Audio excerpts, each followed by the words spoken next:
तर hello friends, welcome to my channel. तर आज आपण क्विकली ट्रेडिंग का हा प्रश्न घेणार आहोत. ठीक आहे, तर ट्रेडिंगच करिअर मी का निवडत आहे हे आपल्याला क्लिअर असणं खूप गरजेचं आहे. तर या व्हिडिओच्या माध्यमातून मला फक्त एवढाच प्रश्न क्लिअर करायचा आहे की मी जर ट्रेडिंगमध्ये येण्याचा प्रयत्न करत आहे किंवा ट्रेडिंगमध्ये करिअर बनवण्याचा प्रयत्न करत आहे, तर मी ट्रेडिंग हा करिअर का निवडत आहे हे आपल्याला क्लिअर असणं खूप गरजेचं आहे. तर ॲज अ एक्झाम्पल म्हणून मी मला स्वतःला प्रश्न विचारते की ट्रेडिंगमध्ये मी का आले किंवा मी ट्रेडिंगमध्ये का एंटर करत आहे. तर ह्याचं उत्तर असं असेल का, खूप इझी आहे, खूप इझी वे टू मेक मनी आहे, खूप लवकर पैसा कमवता येतो, लक्झरियस लाईफ मिळते. तर हा मिथ तुमच्या डोक्यामध्ये बसलेला असेल तर हे खूप चुकीचं आहे. मी स्वतः 4 वर्ष यात इन्व्हेस्ट केली आहेत. स्वतः 4 वर्ष एक्सपिरियन्स घेतलेला आहे. त्या एक्सपिरियन्सवरनं मी तुम्हाला सांगत आहे. मी असं म्हणत नाही की ट्रेडिंग करू नका किंवा ॲज अ करिअर म्हणून निवडू नका किंवा ह्याच्याकडे ॲज अ करिअर म्हणून बघू नका. मी माझ्या एक्सपिरियन्सनुसार तुम्हाला हेच सांगण्याचा प्रयत्न करत आहे की ॲज अ सपोर्टिंग किंवा एक एक्स्ट्रा इन्कम सोर्स म्हणून तुम्ही ह्याला कन्सिडर करू शकता. पण तेही काही डिसिप्लिन किंवा काही रूल्स फॉलो केल्यानंतरच आपण इकडे वळू शकतो. ठीक आहे, यामागचं उदाहरण किंवा उद्देश हे आहे की जर मी इंजिनिअरिंग करत आहे तर काही कालावधी आपण त्याला देतो. लाईक 4 वर्षाचा मला डिग्री कोर्स निवडावा लागतो, त्यानंतरच मी पदवी मिळवते. ठीक आहे, जर मी डॉक्टरेट करत आहे, MBBS करत आहे, तर त्यासाठीसुद्धा मला एक कालावधी मोजावा लागतो. जसं 6 वर्षाचा कालावधी, 1 वर्षाची अप्रेंटिसशिप, असा कालावधी मला तो MBBSसाठी सुद्धा मोजावा लागतो.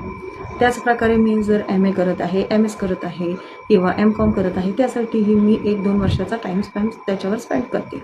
ठीक आहे, तर तुम्ही ट्रेडिंग ॲज अ करिअर निवडत असाल तर ट्रेडिंगसाठी सुद्धा तेवढा वेळ मी देऊ शकतो किंवा शकते का, हा प्रश्न स्वतःला विचारा आणि मगच ट्रेडिंगमध्ये या. हाच यामागचा उद्देश आहे. म्हणून हेडलाईनच आपली ही आहे, थंबनेलच हा निवडला आहे की ट्रेडिंगच का.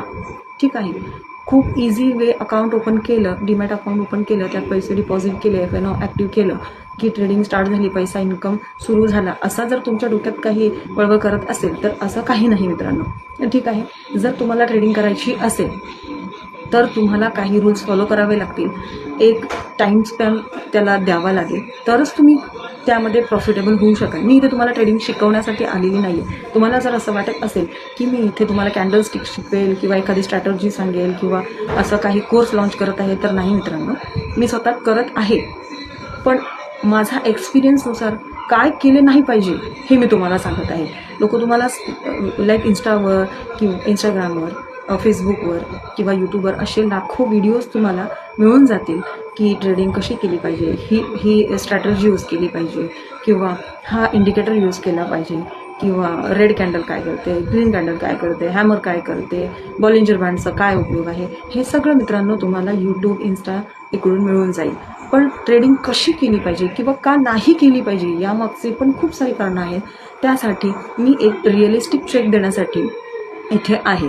तर तुम्हाला जर काही प्रश्न असेल तर तुम्ही कॉमेंटमध्ये मला टाका, मी त्याचं उत्तर द्यायला इथे बसले आहे. ठीक आहे, तर ही एक जर्नी स्टार्ट केलेली आहे. त्यामध्ये तुम्हाला काय काय अडचणी येतात तुम्ही विचारू शकता. ॲज अ कन्सल्टंट म्हणून तुम्ही मला पाहू शकता. ठीक आहे, तर आजच्या या व्हिडिओमध्ये आपण खूप शॉर्ट अँड स्वीट ठेवूयात. तर आजच्या व्हिडिओमध्ये तुम्ही एकच एक्सरसाइज करा की मी ट्रेडिंग करिअर का निवडत आहे. मी स्वतःला हा प्रश्न आज बसून विचारणार आहे की मी ट्रेडिंग हा पर्याय का निवडत आहे. कोणाला बघून निवडत आहे, इन्स्टावर खूप सारे असे लक्झुरियस लाईफ, लॅविश लाईफ तुम्हाला दाखवत आहे, त्यामुळे मी निवडत आहे का.